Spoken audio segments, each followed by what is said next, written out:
والصلاة والسلام على من لا نبی بعد اما بعد۔ صفحہ نمبر 224 سورہ یوسف، سورہ نمبر 12، آیت نمبر 110۔ اعوذ باللہ من الشیطان الرجیم، بسم اللہ الرحمن الرحیم۔ حتیٰ یہاں تک کہ اذا استیأس الرسل، جب مایوس ہو گئے، نا امید ہو گئے، رسول کی جمع رسل یعنی پیغمبر، انبیاء، رسول جب نا امید ہو گئے، وظنوا اور انہوں نے یہ گمان کیا کہ انہم بے شک وہ قد کذبوا جھوٹ بولے گئے، یقیناً جھوٹ بولے گئے ہیں، جاءہم تو آ گئی ان کے پاس نصرنا ہماری مدد، فنجیا تو نجات دی گئی، من نشاء جسے ہم نے چاہا، ولا یرد اور نہیں ہٹایا جاتا، بأسنا ہمارا عذاب، عن القوم المجرمین مجرم لوگوں سے، لقد البتہ یقیناً کان فی قصصہم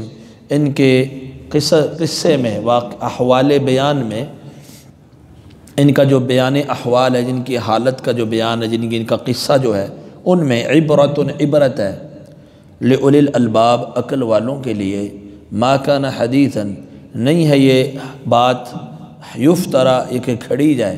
یعنی یہ قرآن مجید ایسا نہیں ہے کہ یہ کھڑا جائے، ولیکن تصدیق الذی اور لیکن یہ تصدیق ہے اس کی، بین یدیہ جو اس سے پہلے، یعنی توراۃ اور انجیل زبور، وتفصیل کل شیء اور ہر چیز کی تفصیل ہے، وہدن اور رحمتاً اور ہدایت اور رحمت ہے، لقوم اس قوم کے لیے، یؤمنون جو ایمان لاتے ہیں۔ اب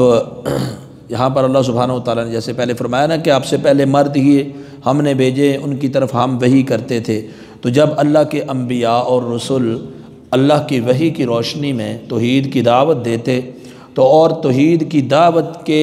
مد مقابل لوگوں کا جو ری ایکشن ہوتا، کچھ لوگ وہ جو آپ انبیاء کے اوپر ایمان لے آتے، اور کچھ لوگ وہ جو انبیاء کے اوپر ایمان نہیں لاتے بلکہ ان کے دشمن بن جاتے، ان کے رستے میں رکاوٹیں کھڑی کرتے، اور ان کو بہت بڑی تکالیف اور پریشانیوں اور مصیبتوں کا سامنا کرنا پڑتا۔ تو حتیٰ یہاں تک کہ نا امید ہو گئے رسول، پیغمبر جو ہیں وہ نا امید ہو گئے، کس بات سے کہ اب یہ لوگ ایمان نہیں لائیں گے، بس جنہوں نے ماننا تھا مان لیا، اب ہر طرح کی حجت پوری ہو گئی، ہر طرح کی دلیل دی جا چکی، ہر طرح کا معجزہ ان کے سامنے پیش کیا جا چکا، اب جو ماننے والے تھے وہ مان چکے، اب یہ ماننے والے نہیں رہ گئے، تو نا امید ہو گئے پیغمبر، وظنوا انہم قد کذبوا اور انہوں نے یہ گمان کر لیا کہ ان سے جھوٹ کہا گیا۔ تو یہ ظنوا کا فاعل کون ہے، کنہوں نے گمان کر لیا؟ تو اس پر 3 اقوال ہیں، ان میں سے ایک قول یہ ہے کہ یہ گمان کفار نے کیا، کفار نے یہ گمان کیا کہ یہ پیغمبر کہتے تھے ہماری بات مان لو ورنہ اللہ کی طرف سے عذاب آ جائے گا، تو یہ جھوٹ کہا گیا ہے ہم سے، یہ ہم سے جھوٹ کہا گیا ہے، کوئی عذاب نہیں۔ تو جاءہم نصرنا، اچانک اللہ کہتے ہیں ہماری مدد آ جاتی ہے، پھر عذاب آ جاتا ہے، انبیاء کی مدد ہے اور کافروں کا ستیہ ناس ہو جاتا ہے۔ تو یہ ظنوا انہم قد کذبوا، گمان کر لیا کہ ان سے جھوٹ کہا گیا ہے، کنہوں نے؟ کفار نے۔ دوسرا معنی سیدہ عائشہ صدیقہ رضی اللہ عنہا سے صحیح بخاری کے اندر بھی منقول ہے، وہ کہتے ہیں اس سے مراد انبیاء کے پیروکار ہیں، انبیاء کے پیروکار ہیں ظنوا کے فاعل، یعنی جب پیغمبر نا امید ہو گئے کہ اب یہ لوگ ماننے والے نہیں ہیں، وظنوا اور جو پیغمبروں کو ماننے والے ہیں انہوں نے یہ گمان کر لیا،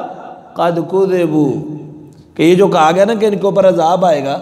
یہ بات جھوٹ کہی گئی، ان کے اوپر عذاب نہیں آئے گا، یعنی ان کے اندر وسوسہ پیدا ہوا ہے اہل ایمان کے اندر۔ تو ایک ہے شک ہونا، وہ شک نہیں ہے، یہ ان کے اندر ایک وسوسہ پیدا ہو جائے، تو وسوسہ تو اللہ نے ویسے بھی معاف کر دیا۔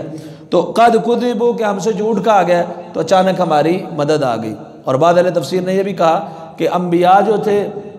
وہ اس سے مراد ہیں کہ انہوں نے کہ یہ ان کے اوپر عذاب نہیں آ رہا، نا امید ہو گئے، مایوس ہو گئے، لیکن جو بات ہے وہ یہ ہے کہ انبیاء جب نا امید ہو گئے اور انہوں نے یہ گمان کر لیا کہ ان سے جھوٹ کہا گیا، کوئی عذاب نہیں آتا، چاہے وہ پیغمبروں کے ماننے والوں کو گمان ہو یا پھر کفار کو ہو، تو اللہ فرماتے ہیں اسی حالت میں جب یہ نا امیدی چل رہی تو یا جاءہم نصرنا ہماری مدد آ جاتی ہے، یعنی اللہ کا عذاب آ جاتا ہے۔ جیسا کہ امتحانوں میں جب انبیاء کو بڑی تکلیف ہوتی ہے نا، اللہ فرماتے ہیں نا کہ یہاں تک کہ رسول کہتے ہیں متی نصر اللہ، اللہ کی مدد کب آئے گی، اللہ کی مدد کب آئے گی؟ تو جب اتنی سخت آزمائش تکلیفیں دیکھتے ہیں تو اللہ فرماتے ہیں ہماری مدد آ جاتی ہے، پھر بچا لیا جاتا ہے اسے جسے ہم چاہیں، یعنی انبیاء اور ان کے پیروکاروں کو اللہ بچا لیتا ہے، جیسے کہ پیچھے کئی واقعات اللہ نے بیان فرمائے۔ وَلَا يُرَدُّ بَأْسُنَا عَنِ الْقَوْمِ الْمُجْرِمِينَ، اور مجرم لوگوں سے ہمارا عذاب نہیں ہٹایا جاتا۔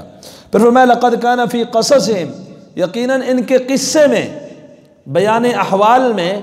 سیدنا یوسف علیہ السلام کا قصہ، یوسف علیہ السلام کے ساتھ ان کے والد محترم، ان کے بھائی عزیز مصر، دیگر جتنا بھی ہے، یا دیگر انبیاء کے قصص واقعات، یہ قصہ نہیں ہے بطور قصہ بیان کیا جائے، بطور کہانی، بطور افسانہ نہیں، عبرت، اس میں عبرت ہے، اس میں عقل والوں کے لیے نصیحت حاصل کرنے کا ایک سامان ہے،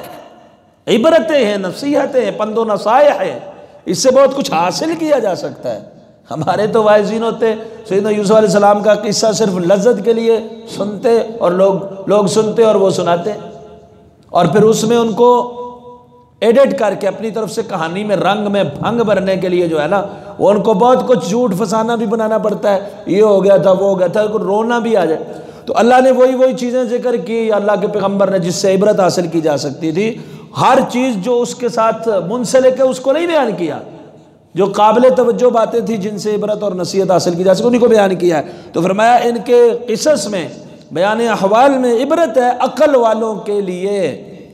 اور فرمایا یہ قرآن ایسی حدیث، ایسی بات نہیں ہے، ما کان حدیثا، یہ ایسی حدیث نہیں ہے یفترا کہ گھڑا جائے۔ قرآن کو بھی اللہ نے حدیث کہا ہے، حدیث کو بھی اللہ حدیث بھی نبی علیہ السلام کا اقوال و افعال و سنن بھی حدیث ہے، قرآن کے لیے بھی لفظ حدیث جو ہے وہ استعمال ہوا ہے۔ قرآن اور بھی کئی آیات میں اللہ نزل احسن الحدیث، کچھ لوگ کہتے ہیں نا کہ تم تو صرف قرآن کو مانتے ہو، تم اپنے آپ کو اہل الحدیث کہتے ہو، تو تم صرف حدیث کو مانتے ہو، کیا قرآن کو نہیں مانتے؟ اہل حدیث کیوں کہتے ہو، قرآن کو نہیں مانتے؟ حالانکہ لفظ اہل حدیث جو صفت ہے، صفاتی لقب ہے نا، ایک اصلی نام تو اللہ نے مسلم رکھا، مسلم ہی، لیکن جو صفاتی لقب اہل السنہ ہے، اہل الحدیث ہے، تو اہل حدیث ایسا لفظ ہے، قرآن کو بھی حدیث کہا گیا، حدیث کو بھی حدیث کہا گیا، وسیع لفظ ہے، اس میں قرآن اور حدیث دونوں آ جاتے ہیں، قرآن اور حدیث دونوں آ جاتے ہیں۔ اللہ فرماتے ہیں ما کان حدیثا، یہ ایسی حدیث نہیں ہے یفترا جسے اپنی طرف سے گھڑ لیا گیا ہو، یعنی اب مشرکین مکہ کے سامنے بھی چیلنج، دیکھو یوسف علیہ السلام کا واقعہ اتنا عرصہ پہلے ہوا، نبی علیہ السلام نے کیسے بیان کر دیا، یہ اللہ کی طرف سے وحی آتی ہے، ورنہ یہ تو اس وقت موجود نہیں تھے، پیچھے بھی آنا، آپ ان کے پاس اس وقت نہیں تھے جب وہ اپنا معاملہ پختہ کر چکے تھے۔ اور یہ کیا ہے؟ لیکن تصدیق الذی بین یدیہ، جو اس سے پہلے تورات، زبور، انجیل ہے، اس کی تصدیق کرنے والی ہے کہ وہ بھی اللہ کی طرف سے نازل شدہ کتب تھی،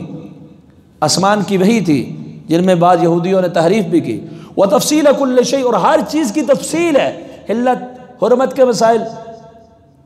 اور دیگر اس طرح کے عقائد اور بہت ساری چیزیں اللہ نے تفصیل کے ساتھ بیان کی، ہر چیز کی تفصیل موجود ہے۔ وَهُدًى وَرَحْمَةً، اور ہدایت اور رحمت ہے، ہدایت ہے۔ اب جو اس کو پڑھے گا، ان سے عبرت حاصل کرے گا، اس کے لیے ایک رہنمائی ہے، ایک رستہ ہے